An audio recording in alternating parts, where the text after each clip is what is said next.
The Trump administration says it has struck yet another suspected drug boat in the Caribbean. And for those of you keeping track, this marks the 7th known attack in recent weeks. Defense Secretary Pete Hegseth posted this. It's a video of the strike. He says it targeted a Colombian guerrilla group that the U.S. considers a terrorist organization. All 3 people on board were killed. CBS News correspondent Natalie Brand has more information on this for us, and she joins us from the White House with that. Natalie, good morning. This is just part of the reason tensions are escalating between the U.S. and Colombia. We see them sharing evidence of the strike. Has the U.S. shared evidence of why they believe these are drug-running boats?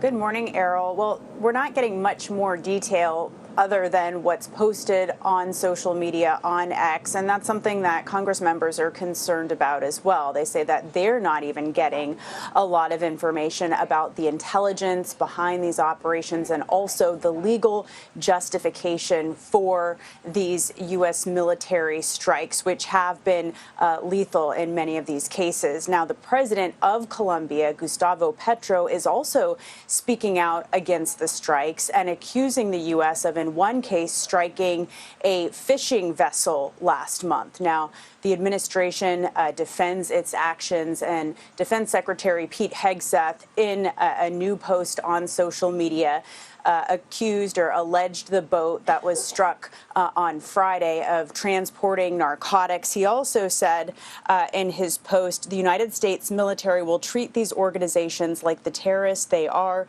They will be hunted and killed just like al-Qaeda, again, making the argument that they are going after what the administration has called narco-terrorists. Now, a lot of these strikes we've seen focus on alleged drug boats off the coast of Venezuela, but now President Trump is also speaking out against the leader of Colombia, accusing him of allowing drugs to grow under his leadership, calling him a, quote, illegal drug leader. Here's more of what he had to say. Take a listen. They are a drug manufacturing machine, Colombia, and we're not going to be part of it. So we're going to drop all money that we're giving to them. Now, President Petro of Colombia, pushing back, says that he's been an enemy of drug trafficking in his country.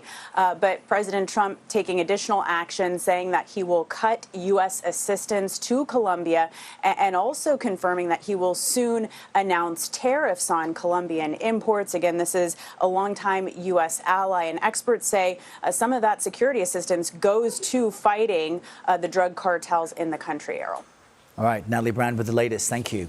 CBS News congressional reporter Caitlin Huey-Burns joins us now with more on those U.S. strikes on alleged drug boats in the Caribbean. Caitlin, good morning. You know, I guess we've counted 7 of these strikes on alleged drug boats so far. What is the U.S. trying to achieve with Colombia? Is the administration sharing evidence that convinces it these are drug-running boats?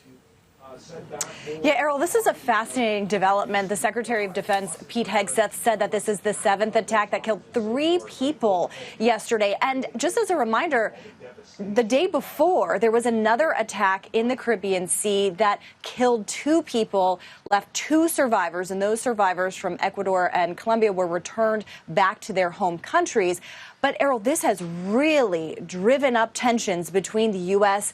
and the Colombian president. The Colombian president alleges that an attack on a boat last month killed a fisherman, and he's actually alleging and saying that the U.S. has committed murder.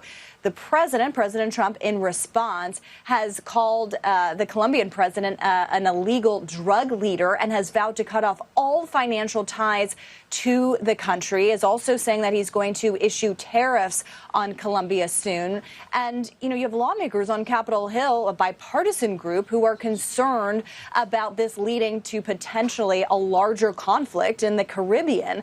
Notably, you've had Senator Rand Paul, a Republican, saying that he wants to force a vote with a bipartisan group of senators to block the president from any military action against Venezuela, because remember, the president had talked about CIA action in Venezuela, to block him from any sort of action militarily unless explicitly authorized by Congress. But you may remember, Errol, that the Senate took a vote last month and it failed.